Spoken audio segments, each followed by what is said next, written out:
Does your foundation end up looking too heavy, or sometimes it can even make your skin look like your texture is even worse than it actually is? Well, I'm going to show you exactly which concealer and foundation mistakes that you need to avoid. So what you shouldn't do, and then how you should correct it. So I have nothing on my face other than my skincare. Now the first mistake is skipping primer. Using primer isn't always the same reason for everyone. So let me just explain. I, for example, use primer primarily because I want to have a barrier between my skincare and my makeup. But a few other reasons, and this is all depending on my skin, kind of the way it's feeling at that time, is also based on whether my skin is kind of like a little bit extra rough today, if my texture is a bit worse today, or if I feel like it's a bit kind of drier, or maybe I've broken out a bit, so I want it to look a bit more smoother, so I use a smoothing primer.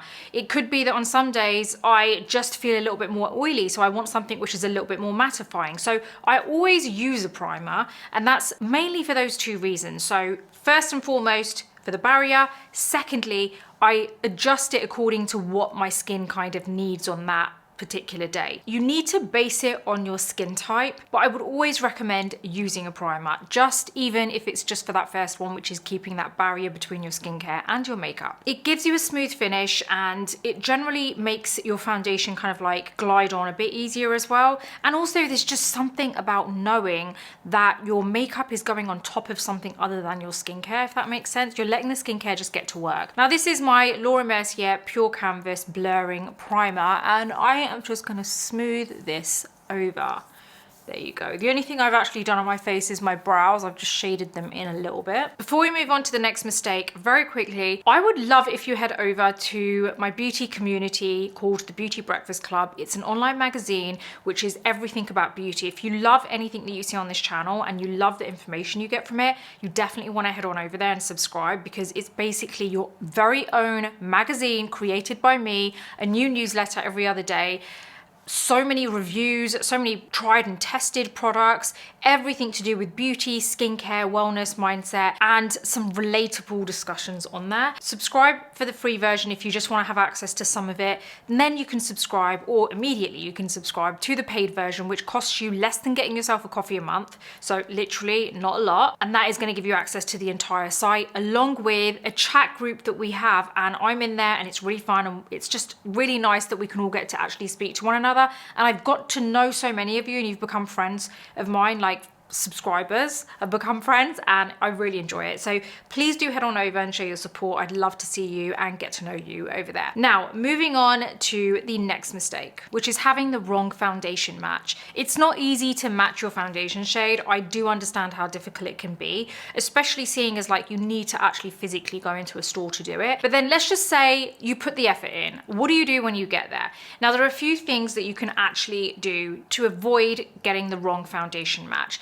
Now, I am going to be actually doing kind of like the wrong side on one side, and then on the other side I'm going to show you the correct side. So we are going to be using a foundation which is not the correct match, but not so drastically different that, you know, it's obvious that I wouldn't have picked that, right? There's a lot to consider when it comes to your foundation shade matching, and that can be undertone, it can be just the general category of colors that you've selected, and yeah, a lot more. So let's get into it. So first off, I am going to be showing you what I look like with the wrong foundation shade on. Now on this side, I'm going to be applying this foundation. This is the Charlotte Tilbury Flawless, or Airbrush Flawless. I always get these names mixed up. Airbrush Flawless foundation, and this is actually number 8 in Cool Freud. This is going to blow your mind how much of a difference your undertone can make. Now this is a cool tone, right?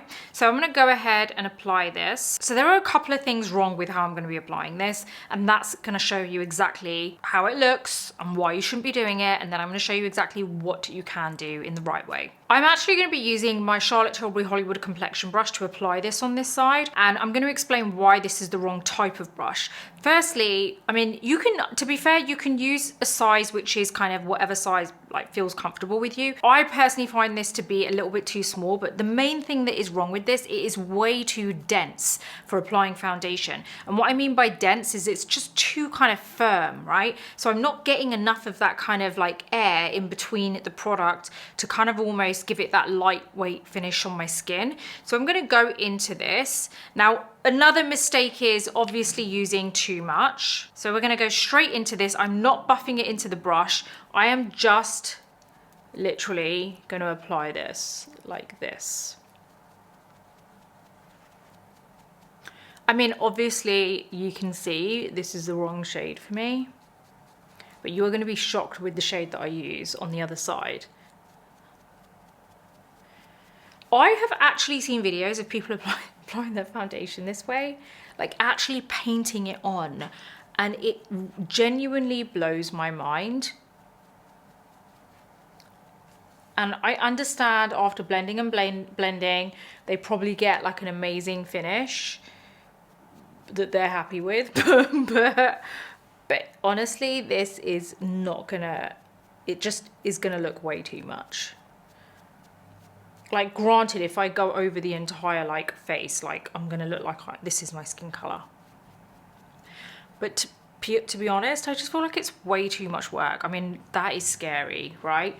Now you're gonna think that I've picked a totally wrong shade, right? I know I said to you that I'm gonna pick a shade which, you know, isn't something that you'd be like, definitely not my shade. So when I actually look at this on the back of my hand, it could potentially be my like shade match. So this is why it's so important, and I'm going to show you on the other side how you match it and everything. So this is why it's so important to understand your undertone as well. Now my undertone is a warm undertone with a little bit of kind of olive in there. And the way that I know that is because my undertone is based on kind of what's underneath my skin that kind of comes through. So how obvious your veins are as well. My veins come through quite a lot, of quite a strong prominent vein here, as you can probably see, and it's like greenish. So I have that very slight olive undertone to my skin, but it's also slightly warm. It's definitely kind of more towards the neutral warm end. And the reason I say that is because so many different foundations, like I have matched neutral tones before, I've never matched cool tones, but I will not match neutral tones or warm tones sometimes. It really depends on the brand and how warm a particular foundation is, because that compared to another brand's warm foundation might be way warmer. So this particular one is a cool tone, right? And it's number 8. Right, you can see how obvious that is. It is way too light, right? So don't be kind of confused by the fact that, okay, well, I've got the same shade, but one's cool, one's warm. There can't be that much of a difference.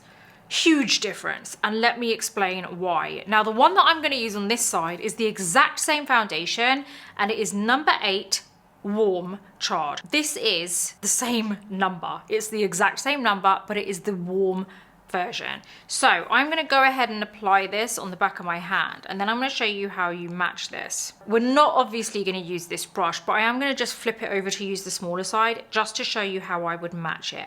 Now I'm going to take some of this foundation and I'm going to apply this here. Now this is generally where I apply it because it gives me a really good indication as to how it matches my neck well, right? If you apply it just around here or here, you're not really going to get a good understanding. You really need to focus on applying it on the lower part of the face. The closer it is to neck, the better. Now I would say don't apply it too low down here because on the jawline, it doesn't really give you a good visual kind of look from your eyes, because when you're doing it on the jawline, firstly, you're looking down and you immediately have this shadow here, so you're not going to get a true understanding of what that color looks like against your neck. Whereas if you apply it here, you're kind of getting it on a larger surface area, but it's also kind of close enough to your neck. So this line here now, I can see, it's obviously you can see the line there. I'm hoping you can see this line, right? But I can see that when I look at it compared to my neck here, it isn't drastically different, and it seems quite close to my natural skin color. So that is how you're going to match your foundation shade. I would 100% suggest trying on a few different shades, like different undertones next to each other so that you can really see. Now let me go ahead and apply this other one, the foundation that I've got on this side, next to it. Now, when I apply this next to it, you might actually even think to yourself, well, I could still get away with that because it's just a little bit brighter than my skin and, you know, that's it. But look how it looks when you apply it all over the face there. It's ridiculous. I literally look like I'm out of White Chicks. And if you haven't seen that movie, you need to go and watch it. It's the funniest movie ever. This should go to show exactly what happens when you apply a warm undertone and a cool undertone to your skin. Now, if you already have a cool undertone, then obviously this is going to match you better, right? I would highly recommend picking out the foundation shades within the category that you see that you think, okay, in the bottle, it kind of looks like that's going to match. Pick them all out, apply them next to each other. Don't just automatically go to your tone if you already know it. Like, if you feel a little bit confused, apply them all because next to each other. You will get a much better understanding as to what to kind of knock out of the way. So like with this, I know, let me just get rid of that now because I know that that's going to kind of like not look good on me. So I'm just going to wipe this off.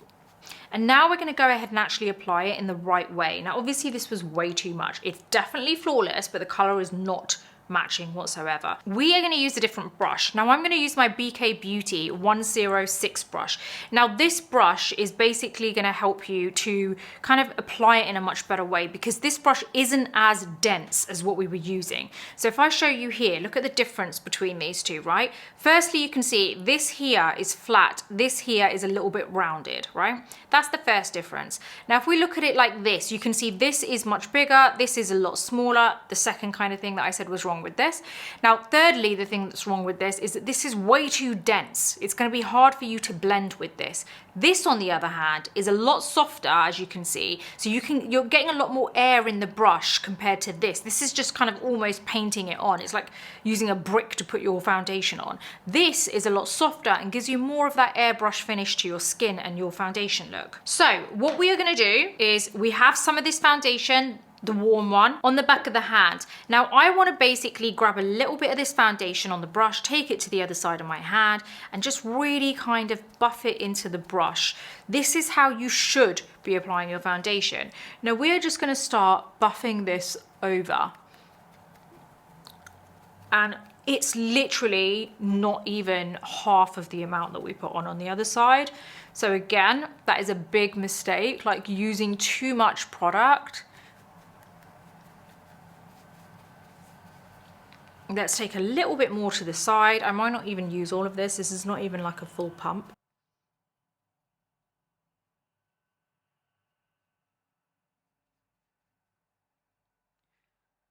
Now, as you can see, this is a much lighter finish. My face doesn't look ridiculous. It just looks normal. It matches my skin tone much better.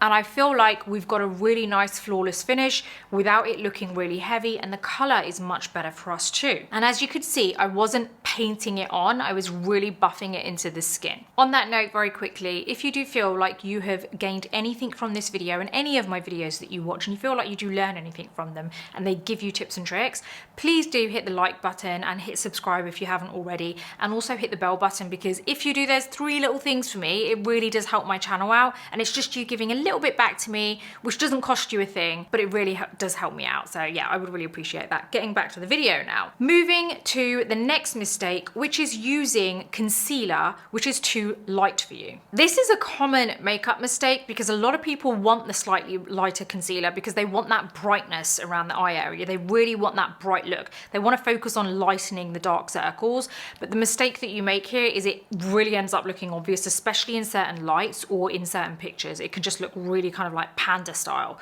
So you've probably seen some of those like old school celeb pictures of people, you know, out on the red carpet with the Paps tape pictures, and it just looks really wrong.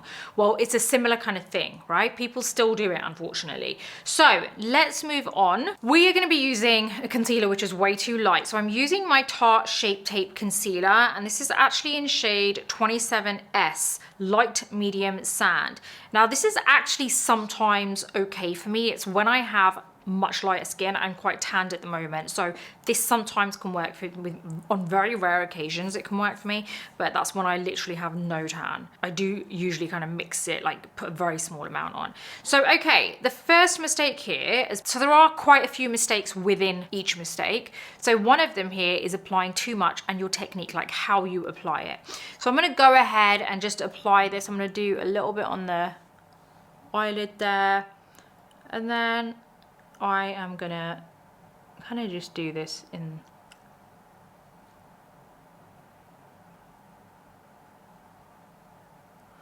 a way that I think some people still do.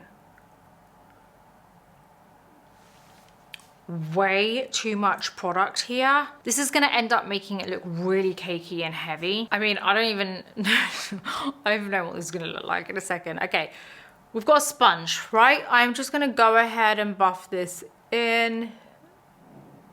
It can end up making you look really pasty. As you can see, we've got so much product on and it's so close to the under eye that it's already touched the lashes. Let's just go ahead and blend this. Now, this is a common problem that I see a lot, is that because you've applied so much product, the minute you start blending, you get way too much product on the under eye and you're going to get creasing immediately. So I can already tell this will crease so badly after. And I'm still putting effort in to blend it kind of properly. There you go. You've got the concealer there. I can't even begin to, I can't deal with like how white I am on this side. It's horrendous. See, I've smiled. It's gonna sit there. It's gonna sit in that line. Look how obvious that line is now as well. I fully get it when you want your concealer to be just a little bit bright. I get that. And I'm gonna show you how you can still have it a little bit bright, but it just looks more kind of muted. It doesn't look so obvious like this. It's not too white and it's not gonna ruin your pictures or look weird in certain lights. Okay, so a couple of things here. Let's go through this one more time. Too much product here, way too much product. Way too white, so that's the color issue there. Also, where we've applied it, we didn't need to apply it all over that whole bit. It looks very mask-like. It's gonna end up looking cakey and very heavy. In fact, it already looks like that. Now on this side, we're gonna go ahead and use a much warmer concealer. We're using the 38N Medium Tan Neutral. So there you go, we've got a neutral shade here. This isn't even warm, but it is a little bit warm. Now what I'm gonna do is take this and I'm gonna put this on the back of my hand. You can apply it directly if you're using the one concealer, but what I wanna do here is use that other one that I used on this side and mix a tiny bit of it in. Don't be afraid to mix products together. I'm literally just mixing a tiny bit, and that's gonna just brighten it ever so slightly for me. Okay, so let's clean this sponge off. What we're gonna do is buff into a little bit of this product, really get it into the sponge. We're gonna go on the eyelid first.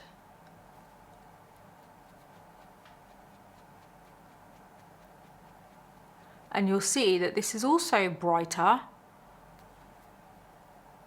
Like it's not the exact, it is a little bit brighter than the rest of my face, but it's not in your face, you know, it's not so bright. And let's get a little bit more on the sponge. Now this is where we're gonna go on the under eye and we're gonna kind of create the same shape we created here, but we don't need to go in with the wand. We're just kind of like blending it in there. We're patting into the shape. You can grab however much more you feel that you need. And can you see how we've got that slight brightness there, but it's not in your face? There you go, I'm happy with that. Now if you want to apply it anywhere else, you can. And it doesn't disturb the base that you've got underneath. What we've done here is we've got just the right amount of product, not a lot. We've got a very slight touch of brightness there, and we've also not painted it on, you know, with the wand. You don't need to do that. You can apply it with a sponge, and it's also much quicker, by the way, and you don't need to spend as much time kind of blending. And because we've got less product here, we've covered the dark circle, but we've also ensured that later on in the day, we're not gonna get that creasing either. You really wanna make sure that you don't neglect blending, because this side of it honestly makes a huge difference. As you saw when I applied the foundation, there was not really much blending going on. It was just kind of like painting it on, and I kind of had to like dab it and paint it. On this side, when I was applying it with my brush, I was really kind of buffing it in, you know?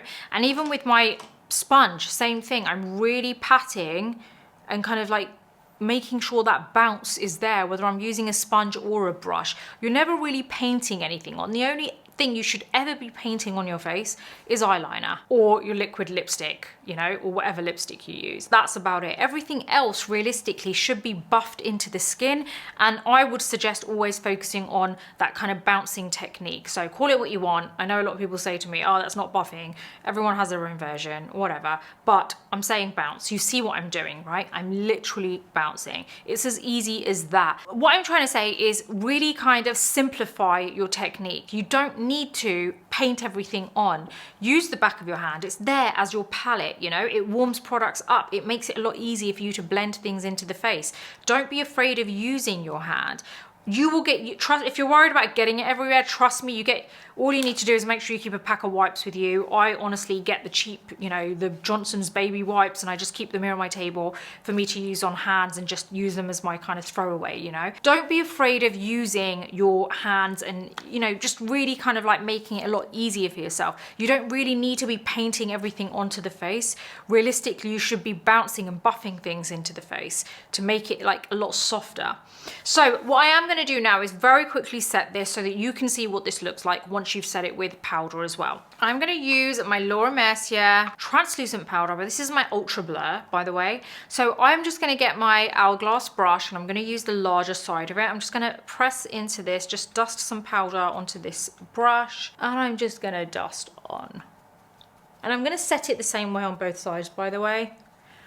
There is one mistake I'm going to do on this side, which I'll show you. Can you see this? It's so white, but it has calmed down a little bit. So it's understandable why some people might get this wrong. I do totally get it. It has calmed down. And once you kind of apply bronzer and stuff, it might look a little bit better, but it's still too white. And in actual fact, I will apply a little bit of bronzer so you can see what it all looks like, kind of like, you know, fully done. Because, you know, everyone looks a little bit too white when they don't have, you know, it looks flat when they don't have any of the kind of bronzer and stuff like that on.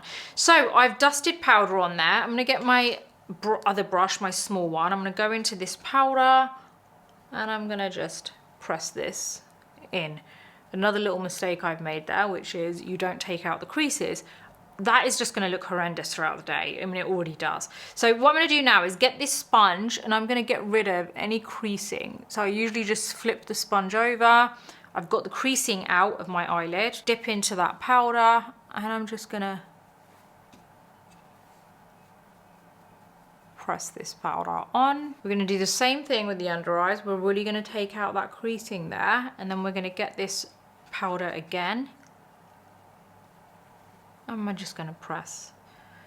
There you go. And that is gonna stay put, and you're not gonna get any creasing. We're gonna get the larger brush now. We're gonna dip into that powder. And we're just gonna go all over the face there. There you go. That has set nicely. Now, as you can see, again, still so white, looks very mask-like, way too much product on my face there, especially around the eye area. Here, you can still actually see the contours of my face, so it doesn't look like it's fully fully fat. It doesn't look like it's fully flat. And also I feel like it doesn't look mask-like either. It still does match my neck pretty well. So what we're gonna do next is just add some depth so you can really see what this looks like. I'm just gonna get my Sunstalker bronzer in Private Island, and I'm just gonna flip over this brush from the Veil, brush from Hourglass, and let's bronze the face. I mean, because I'm so white on this side, I just feel like you're really gonna see the bronzer.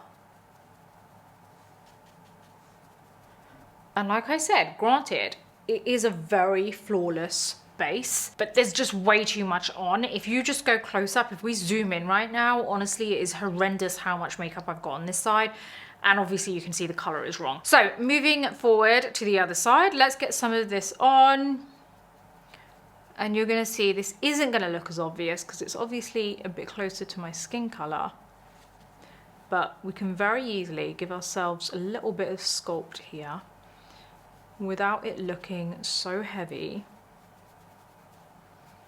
And it just looks more real. Look at that, it just looks so normal. So much easier to do. I mean, look at the difference there, it's crazy, right? Way too much makeup on this side, way too cakey on this side. Even when you apply blush, let's apply a little bit of blush. This is my SURRATT brush, which has got this little nice combination in here with my SURRATT brush. I'll just go into both of them.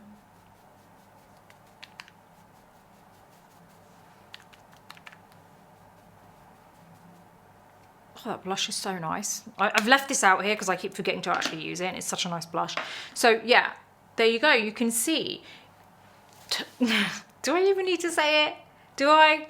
Like, come on, you can see it, right? You can see just how bad that is. When I'm smiling, oh my God, it's horrendous. So if I'm smiling, look how much of a difference bad foundation application, bad color matching, bad quantity of foundation can make to your skin. Look at the difference. Here, when I smile, my lines are way more obvious here. They're really not as obvious on this side.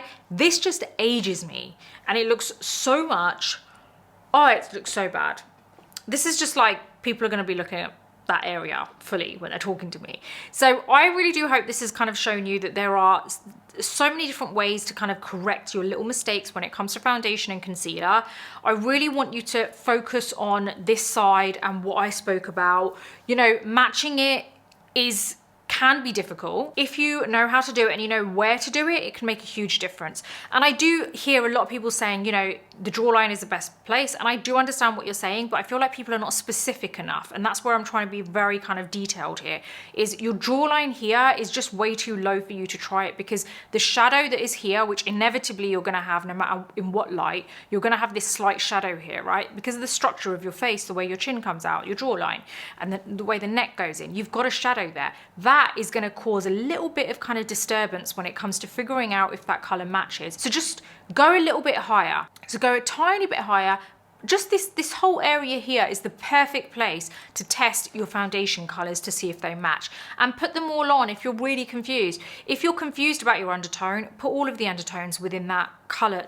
If you've picked out, right, I feel like number 8 looks great, but there's like 3-4 different undertones, or there's, you know, 5 different variations of it, then try them all on and then wait about a minute and then see which one looks good to you. And the reason I say wait is sometimes colors can change on your skin. So give it that little bit of time, and trust me, you will be fine. If you follow everything I've mentioned in this video when it comes to picking your color, the amount of product you use, the technique you use, everything, you are going to be able to master your foundation and concealer application so that you get the most flawless finish. On that note, I'm going to see you on the next video.